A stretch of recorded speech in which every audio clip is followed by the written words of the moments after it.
Hello guys, day നമ്മളെല്ലാവരും കൂടി പോകുന്നത് ലൂക്കയുടെ അടുത്തേക്കാണ്. ഇന്ന് നമ്മുടെ ലൂക്കയുടെ ബർത്ത്ഡേ ആണ്. അപ്പോൾ ഇത് അവിടെ എത്തിയപ്പോൾ തന്നെ ലൂക്ക നമ്മളൊക്കെ വെയിറ്റ് ചെയ്ത് നിൽക്കുകയായിരുന്നു. അവിടെ എത്തിയപ്പോൾ ഉള്ള സ്നേഹപ്രകടനമാണ് ഇതൊക്കെ കാണുന്നത്. ലൂക്ക ഇപ്പോൾ കുറേ വർത്താനം പറഞ്ഞു തുടങ്ങി കേട്ടോ. ചെറപ്രാന്ന് കുറേ അങ്ങോട്ട് വർത്താനം പറയുന്നുണ്ട്. ചില കാര്യങ്ങളൊന്നും മനസ്സിലാവില്ല, എന്നാലും അവന് പറ്റാവുന്ന രീതിയിൽ നമ്മളോട് നന്നായിട്ട് കമ്മ്യൂണിക്കേറ്റ് ചെയ്യും ഇപ്പോൾ ലൂക്ക.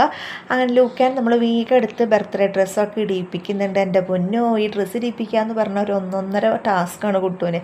നമ്മുടെ അടുത്തൊന്നും അവന് നിൽക്കില്ല, അവന് ഇഷ്ടമില്ല ഡ്രസ്സ് ഇട്ട് നടക്കാനായിട്ട്. അങ്ങനെ നമ്മുടെ കേക്ക് റെഡി ആയിട്ടുണ്ട്. ചോക്ലേറ്റ് ട്രഫിളായിരുന്നു കേക്ക്, നമ്മൾ മാത്രമേ ഉള്ളൂ സെലിബ്രേഷന്. അപ്പോൾ അതേ കുട്ടി ബർത്ത്ഡേ ഡെക്കറും റെഡി ആയിട്ടുണ്ട്. 2 പിള്ളേഴ്സും ബർത്ത്ഡേ കേപ്പൊക്കെ വെച്ച് സെറ്റായി നിൽക്കുന്നുണ്ട്. അങ്ങനെ ശീലമ്മയും സംഗീതും കുട്ടും ലൂക്കയും കുട്ടാപ്പൊക്കെ ചേർന്ന് ബർത്ത്ഡേ കേക്കൊക്കെ കട്ട് ചെയ്ത് ലൂക്കത് എല്ലാവർക്കും വായിൽ വെച്ച് കൊടുക്കുന്നുണ്ട്. ലൂക്കയ്ക്ക് എല്ലാവരും വായിൽ വെച്ച് കൊടുക്കുന്നുണ്ട്. ലൂക്ക ഭയങ്കര ഹാപ്പി ആയിരുന്നു. അങ്ങനെ ഇതൊക്കെ കഴിഞ്ഞപ്പോൾ നമ്മൾ ഫുഡ് കഴിക്കാനായിട്ട് ഇരുന്നു. ബിരിയാണി, ചിക്കൻ ഫ്രൈ, ചിക്കൻ കറി, സലാഡ്, അച്ചാർ അതൊക്കെയായിരുന്നു. അങ്ങനെ നമ്മൾ ഫുഡൊക്കെ കഴിച്ച് കഴിഞ്ഞ് റെസ്റ്റ് എടുക്കുകയാണ്. അപ്പോൾ വീഡിയോ ഇഷ്ടപ്പെട്ടെങ്കിൽ സബ്സ്ക്രൈബ് ചെയ്ത് സപ്പോർട്ട് ചെയ്യണേ ഗൈസ്.